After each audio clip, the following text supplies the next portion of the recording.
Hello and welcome to the further adventures of the Swan King, Alpha+7, Part 2. Padu, Part 2. indeed. So this is the second part of a two-part video of the Swanky Paint Alpha+7. Yes. So let's see where we're up to from the last time. Yes. Tonight I will be drinking Supreme Banoffee Pie milkshake. That's nice. I have a cup of tea. Alright. Okay, so new addings. Allow multiple images to be opened at the same time.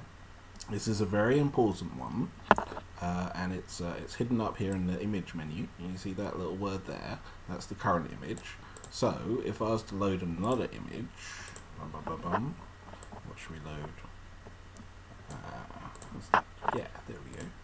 That's another image, and now there's still only one image. Okay, so I'm going to load another image. See, the problem is that first image that you see is kind of a special image, and if you don't draw anything on it, it deletes it when you load something else. But if you load another image, see, there we go, now I've got two images. There's now two images in the image menu, and I can swap between the two of them using the menu, or the keys 5 and 6. Same way you'd swap between frames or swap between layers. So yeah, so basically it's like a tab. It's a tab, but it's being treated like a layer, or it's magical. But it's the same thing. Everything on Swanky Paint will be about grouping, just groups of things, isn't it? Yeah. That's what's going to end up being. So we don't have layers. We just have. We do have layers. Well, later on. We've got frames, we've got layers, and now we've got images. So there's like we're about 6 dimensions in now. I think it's quite a big, quite complex, I think. But it's useful because on 5 and 6 you can you go to one, you pick something up, you go to the other, and you can put it down. So it's why didn't that pick up? You go to one, you pick something up, you go to the other, and you can put it down. Right. So that's kind of a very useful thing to move things between multiple images, or you have one image which is your collection of hands, which you then place on the animation you're building, that sort of stuff. So it's really useful to have multiple. I don't think we have the ability to close files yet. I did forget to add a close button. So try not to open 100 images at the same time, unless that's what you want. I mean, yeah, don't open too many. It'll just what will happen basically is that'll go down too far, and then you won't be able to select them anymore. So it's a self-solving problem. And if you've opened too many, you just close the application and then open it up and start again. That works, right? Yeah, that works. And if there's a way to see if some of these images you have forgotten to save. All those things will come. Stuff like that will be added, but for now it's just multiple ones open up and it's good. And 5 and 6 very useful keys. Which is the second thing that you've updated here. Switch between images using 5 and 6 keys. 6. So many. 1 and 2 change the frame. 3 and 4 swap the layer. 5 and 6 go between image. I need to work on my rhyming. That didn't rhyme. I started off quite confident. That was really bad. But yeah, I'll put that in the shortcut. She does all the rhymes normally. Shortcut stuff, so there'll be something for you to look at, hopefully. The next one is added thumb menu for faster Android use. Yeah, that is for the Android build, unsurprisingly. And you can turn it on in your main normal build if you want to. This little thumb menu button down here. So when you turn that on, you get this menu at the side, and whenever you hover over it, it swaps to the menu that it's representing, which is the same icons used everywhere. So the idea is that on the Android, you've got a touch tablet. You can sort of slide your thumb in from the left over these to quickly go between one menu and the other. So it's meant to sort of help you select the stuff and also hide it. So if you sort of click on it once you've gone to it, it sort of hides the current one as well.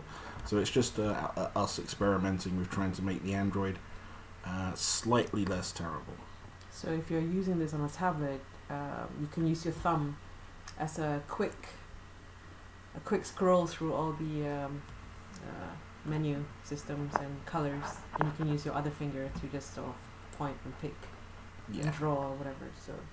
So like that's quite a useful one, having the big what's name, and then you could go to there and you could zoom in a bit and zoom out. So you've got a little bit sort of easier access to all of the buttons basically. Yeah, because you don't have to click to switch, you just hover. There's no clicking to switch. So what you can actually do is if you sort of slid on, you could get to that and then you could, keep sliding until you've got to the button that you want. That was my initial plan, but I don't think that works very well.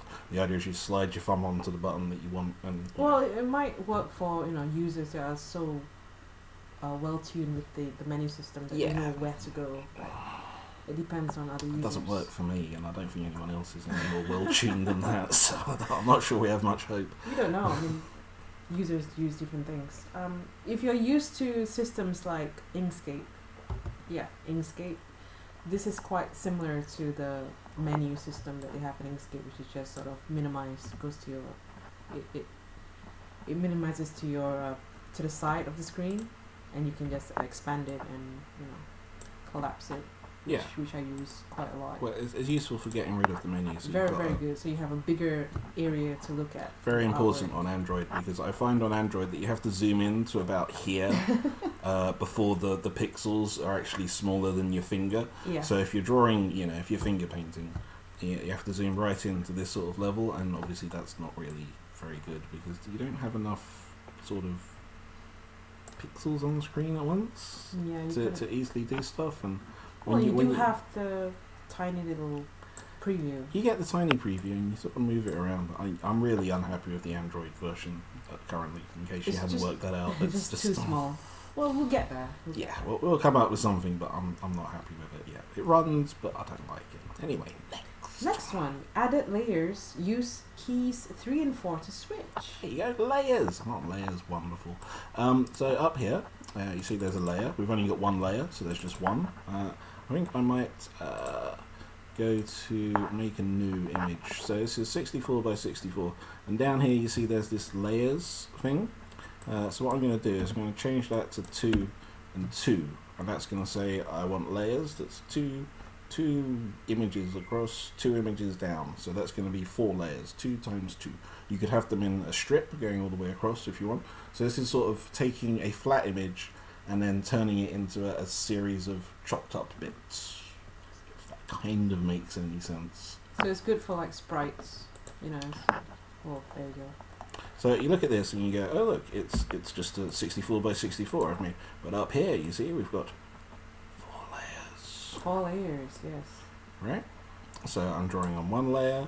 Okay, so layer, do a bit of drawing over there. Next layer, I can sort of draw down here. Next layer, I can go over there. And then, I'm back to my first layer. So I've got 4 layers, 4 random bits of artwork on it, and we can display them all at once by turning on the layer display there. So we've got layers, flick between. Obviously, you use 3 and 4 to go between the layers. You can also use the key E. The key E is the one that toggles merge the things all together. It's not merging; it's just showing all of them all at once. Over the top. Yeah. So it's the one that sort of shows them all together. In case you're wondering what this looks like, if you go back here, see there's now 2 buttons: chop layers and join layers. This is a chopped up layer. If I click join layers, you'll see this is the actual image I'm editing. So when you save an image that's just designed to be chopped up into 4 different things. So I can chop and join. So that's very useful if you want to, sort of move things between the layers. Yeah. On one big image. There are many ways of doing it. I mean, it depends on the artist. Yeah. It's kind of a little bit complicated, but I'm trying to stick within the standard file format. So, I mean, obviously you've got animated file formats like GIF, but you need another dimension when you want to try and add layers, and it's either you have lots of separate files, which is not very good, or you take an image and you chop it up in strips or whatever. So this is the chopping it up into strips. That's what layers are. And there's also some shortcuts to display all of them one over the top of the other. So you can have a background and then you can draw in the foreground, and you're safe to delete it knowing that your background's still going to be there. Your good sort of layer stuff. I think chopped up layers would be great for doing sprite work in games and stuff. Yeah, animation in games. because you can always add and then you can decrease the numbers. This is actually a new button as well, which is the resize. I'll join it together Okay. and drop it apart. But if I resize it, I can sort of change the number of layers basically. So that's resized it. Sorry, free return. Yeah, resize. Okay, so that's worked. I forgot to press return. So drop it, join it. So now I've actually got more layers because I did the resize. So it's possible to click on the resize button to add the layers in as you're going along, but you need to work out how you're going to be arranging the different layers. Yeah, I can see that. So being quite complicated, isn't it? yeah, so I mean I would be inclined to sort of decide 4x4, something like that. So you've got 16 layers at the start rather than going around adding them. But it's fairly easy to move them around. Anyway, it's a work in progress. But you have the option of layers now, which is great. And I think you can probably see that the bloom is a little bit confused by layers at the moment. It's sort of just always displaying them. I did wonder what that was. I'm like, is that ghosting? Yeah, the ghosting is the bloom is just the bloom needs fixing. That's basically what that is. And also you can see when they're all drawn at the same time, it gets very dark. As another thing that needs fixing. But again, this is the first implementation of layers. It's a major feature. It's just gone in, but that's good. Great. The next one is the added layer frame control and info top bar. That's the bit at the top I was using. See where you can go 1, 2, 3, 4, 5, 6. And with that came, all the other stuff up there. I should probably shrink that down, zoom in there. Yeah, so these things up here. So you've got your layers and your frames. And of course you can have both at the same time. And you'll zoom. Yep. That's great. Wonderful. And yeah, the next one is the added zoom scroll bar to top bar, which you've just told shown. you, same thing. that all just sort of went in at once. And there's the smarter scroll mode. Smarter scroll mode is you can drag it around basically, and also if you hold down spacebar, you can do that Photoshop that's thing. wonderful. Yeah, that's what Photoshop has ingrained in my head. Yeah, Photoshop. People sort of expect that to happen, so I'm like, yeah, I should probably do that. That'll make people happier. I can't remember if it's also in your Illustrator. I think it's in all of those Adobe things. Yeah, they I all haven't do used that. in years now, so I can't remember. They may have changed it.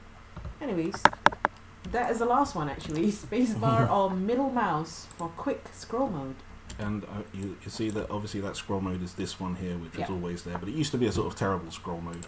But now you can go into the scroll mode, and it's good. It's good. Boom. And you use the mouse wheel. Did I put mouse wheel on there? Middle mouse. Middle mouse you can do as well. So if you hold down the middle mouse, you can move it around, and if you put the mouse wheel up and down, it scrolls in and out. And I changed it so that it always scrolls on the center of the screen. Originally I was thinking that when you zoom in and out it should be where your mouse cursor is, but that doesn't actually work very well. It was horrible actually. So it gave me a mild motion sickness, I think. You sort of think it's gonna help because it gives you more control, but it's actually it's bad. It was fighting against, so the zooming in and out doesn't take any account to where your mouse is. It's just where you've positioned yourself. So you're sort of centering on a pixel basically. That's much better. Yeah. And then zooming in and out. That's more intuitive. Yeah. So that's a slight change. So I think that's it. That's all we have for Alpha+7 of part 2 in the video. Yeah, that's it. And I don't know if you remember the first part. There was some slight crashes. Do you well, yeah, I remember that. That was some mild crashes. Yeah, those are fixed. Those were live Guaranteed. on-air bug reports. Bug found live. So yes, that's been fixed. And, you should get the fixed version if you have bought the latest build on download. I need to upload that, but yeah. Ooh, okay. I'm a little bit behind on that. I was going to upload that. Well, you should do that then. Okay, so bye and see you next time.